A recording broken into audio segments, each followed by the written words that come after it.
paramilitaries in Sudan has killed around 200 people and wounded more than 2,000, damaging hospitals and hampering aid after 3 days of urban warfare.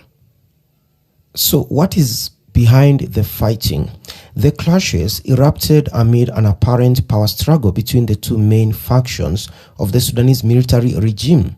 The Sudanese armed forces are broadly loyal to General Abdel Fattah al-Burhan, the country's ruler or the current ruler of Sudan, while the paramilitaries of the Rapid Support Forces, also known as RCF, which is a collection of militias, follow the former warlord General Mohammed Hamdan Dagalo, also known as Hemeti.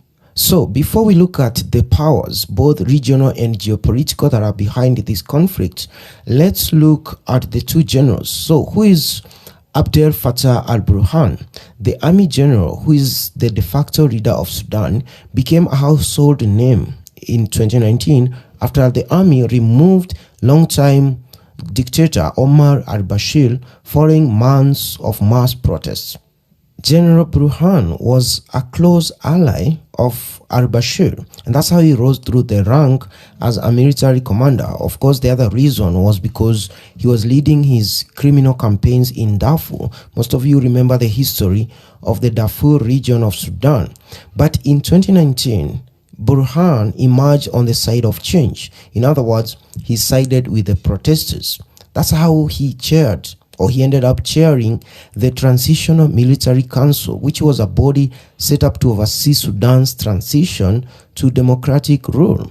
However, with the deadline of handing over power to civilian rulers looming in October 2021, Burhan staged a coup, overthrowing civilian Prime Minister Abdallah Hamdok. Since then, Burhan has been the de facto leader of Sudan, or the president of Sudan if you wish. Now, who is Mohammed Hamdan Dagalo, also known as Hemeti? Dagalo, who is most commonly known as Hemeti, has enjoyed a strong position of power since al-Bashir rule and beyond. He came from a family of camel herders far away from the capital, Khartoum, and Hemeti climbed the ranks to become the leader of the notorious Janjaweed militia. This is the militia that al-Bashir used to send to the Darfur region to suppress people who are opposed to the government coming to drill oil and moving them away from their ancestral land. So he was sent to crack down on this western Darfur region in the early 2000s, and a lot of you may have come across that movie Darfur, which shows what the Janjaweed were doing. They were committing atrocities. Some of them, I don't want to even talk about them here. But the militia, which is accused of committing war crimes against Darfur's non-Arab rebels, is the one that eventually became the RCF, also known as Rapid Support Forces. And the warlord of that time became its leader.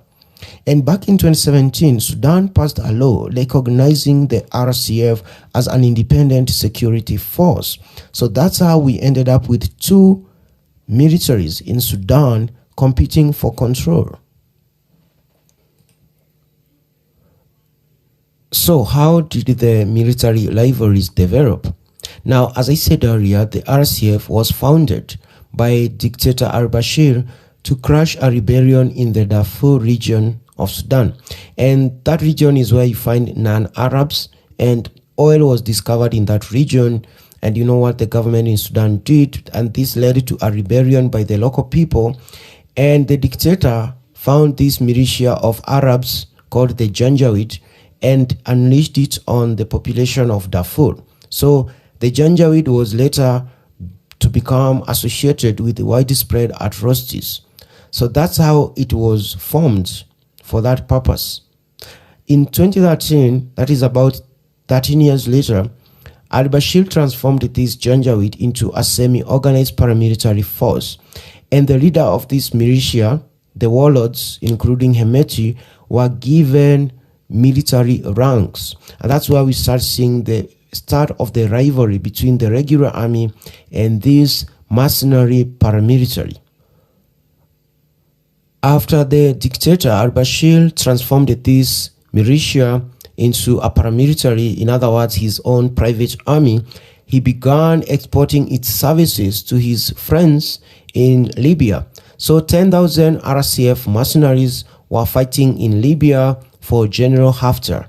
About 20,000 of the same group were in Yemen. They were fighting Houthi rebels on behalf of Saudi Arabia. So they became a mercenary private army of the dictator until the year 2019, when the dictator was removed from power. But as they were doing that, they also became so powerful and began controlling some sectors of the economy, and in particular mining. Hemeti, the current general and the leader of the RSF, is known to be rich because the RSF controls and mines gold in Sudan. They also do this alongside the Russian Wagner mercenary group, which helps this RSF to export the same gold. While the regular army, the army of Al-Burhan, is also involved in manufacturing and agriculture in Sudan. So the other rivalry between the two militaries is economic rivalry. But this RSF grew so powerful and has a force of about 100,000 men. So you're beginning to see a bigger picture, and the rivalry goes deep because as the military transition rule was signing an agreement with the civilian representative last year in December, the transition deal is that before they hold democratic election in Sudan, the RCF paramilitary has to be integrated into the Sudanese military. In other words, these 100,000 strong men have to be absorbed by the regular army. But the leader of the RCF, Hemeti, doesn't want that. And that's why at the beginning of this month, they were supposed to do that. They were supposed to start integrating into the regular army, and now this happened. And so what are the major geopolitical powers that are also involved in this conflict? And as I said, the two generals are the main actors, but then we have major geopolitical dimensions that are also at play, with Russia, the United States, Saudi Arabia, the United Arab Emirates, Egypt, and other powers battling for influence in Sudan. The Saudis and the UAE, they have seen the Sudan's transition as an opportunity to push back against Islamist influence in the region. Remember, the dictator al-Bashir was part of the Sunni Islamist influence, which was also in Egypt, the Muslim Brotherhood. And when he was removed, for the two countries, the Saudis and the UAE, they found it as a new dawn for them to remove the Islamists' control in that country. But then we have the Russians, who are also working with the RCF, that is the General Hemeti group, in mining gold and financial activities in Sudan. So the Wagner mercenary group is in Sudan and works alongside RCF to mine gold. So they are involved in that way. And again, through Egypt, the Russians were trying to reach out to General Abdel Fattah al-Burhan to have him allow them to construct a naval base on the Red Sea. So Russia is in the process of constructing a naval base on the port of Sudan on the Red Sea. And the United States doesn't want that. And that's why the US was also pushing General Abdel Fattah al-Burhan to hasten the transition period and hand over power back to the civilian rulers, because these civilian rulers, led by the deposed Prime Minister Hamdok, are very close allies of the United States. So the US wants the civilian rulers in Sudan because they are very close allies of the US. And these are all the powers